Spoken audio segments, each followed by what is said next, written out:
मैं अभिवादन करता हूँ जो मेरे 75वें जन्मदिन पर बधाई देने पहुँचे। क्या मैं सिर्फ भौतिक जीवन की आवश्यकताओं की पूर्ति कर रहा हूँ या नहीं? क्या मैं अपने इस मानव जीवन के लक्ष्य की तरफ बढ़ रहा हूँ कि नहीं? मैंने मानव जीवन और अपनी आत्मा के कल्याण के लिए कोई रास्ता अपनाया और मैं उस पर चल पाया हूँ कि नहीं? मैंने इस वर्ष में कभी किसी को कष्ट तो नहीं दिया। सत्य कहेंगे, सत्य लिखेंगे, सत्य चलेंगे। साहेब, सबसे पहले आगंतुक सत्संगी भाई बहनों का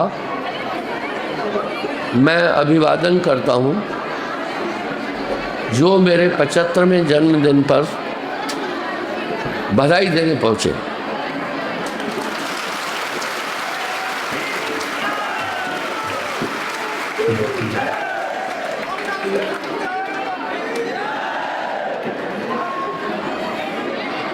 लेकिन जब आदमी जन्मदिन मनाता है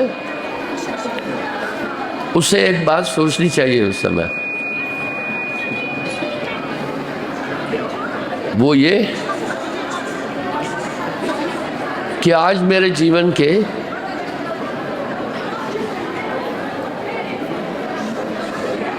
75 साल गुजर चुके।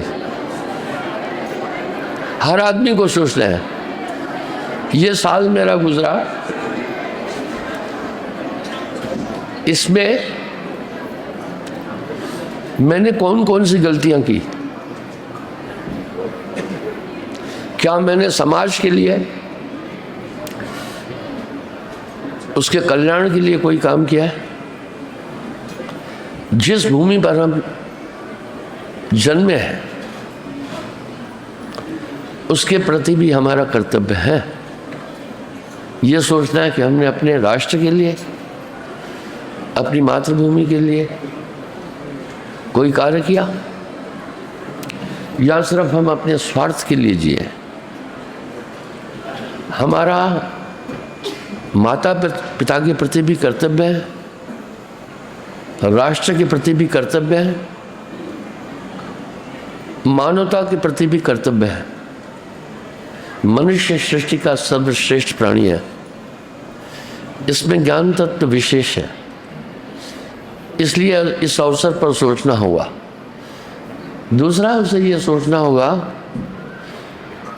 क्या मैं सिर्फ भौतिक जीवन की आवश्यकताओं की पूर्ति कर रहा हूँ या नहीं?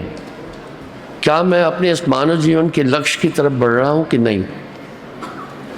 मैंने मानव जीवन और अपनी आत्मा के कल्याण के लिए कोई रास्ता अपनाया और मैं उस पर चल पाया हूँ कि नहीं? मैंने इस वर्ष में कभी किसी को कष्ट तो नहीं दिया। परहित सरस धर्म नहीं भाई, पर पीड़ा सब नहीं अतमाई। इस एक वर्ष के अंदर मैंने कोई पापिष्ट कर्म तो नहीं किए। इस एक वर्ष के अंदर मैंने राष्ट्र के विरुद्ध तो कुछ नहीं किया, मानवता के विरुद्ध तो कुछ ऐसा काम नहीं किया, और ईश्वर के प्रति भी हमारा कर्तव्य है। ये मानव वासुदेव कुटुम्ब कर्म, ये संपूर्ण विश्व हमारा कुटुंब है। हमने विश्व कल्याण के लिए कोई पहल की क्या? संसार के सभी प्राणियों की सुरक्षा भी की क्या? क्योंकि आत्मवतम सर्वभूतेषु, हमने अपने धर्म के नियमों का पालन किया कि नहीं किया? सिर्फ इतना ही नहीं है, किसी भी धर्म में जन्म लेने से इंसान धर्मिष्ठ नहीं होता है। धर्मिष्ठ वो है जो धर्म के सिद्धांत और नियमों पर चलता है। अर्थात कौन कौन सी गलतियां मुझसे हुई है उस पर गहन पश्चाताप करे। ये सिर्फ मोमबत्ती जलाने का दिन नहीं होता है, यहाँ हैप्पी बर्थडे का दिन नहीं है। इस दिन हमें गंभीरता से अपने जीवन, अपने वर्ष के सभी क्रियाकलापों के विषय में चिंतन करना होता है, जिससे फिर हम आगे वो गलतियां न दोहराएं जो हम कर चुके हैं। एक श्लोक है संस्कृत का, उसका भावार्थ है कि सच्चे पश्चाताप से पाप नष्ट हो जाते हैं। यानी जब आदमी कोई गलती करके उस पर गहराई से चिंतन करता है तो उसके वो पाप नष्ट हो जाते हैं। क्यों हो जाते हैं? क्योंकि वो दोबारा वो पाप नहीं करता है। इसको प्रायश्चित कहते हैं। तो इस समय पर हमें प्रायश्चित भी करना है। दूसरी चीज़ ये देखना है कि हम अपने प्रति भी जिम्मेदार हैं, अपने परिवार के प्रति भी हम जिम्मेदार हैं, अपने गांव के प्रति भी हम जिम्मेदार हैं, अपने राष्ट्र के प्रति, अपनी प्रांत के प्रति भी हम जिम्मेदार हैं, और हम विश्व के प्रति भी जिम्मेदार हैं। क्या हमने अपनी जिम्मेदारियां पूरी की हैं या नहीं की हैं? साथ में ये अमूल्य जीवन है, ये सुदुर्लभ मानव तन है। इसमें प्रमुख जीवन का एक ही लक्ष्य है कि हमने आत्मा के कल्याण के लिए कुछ काम किया क्या, और हमने कुछ परमार्थ किया क्या। परहित सर धर्म नहीं भाई, पर पीड़ा सम नहीं अदनाई। हमें इस अवसर पर इन बातों पर गहनता से चिंतन करना होता है।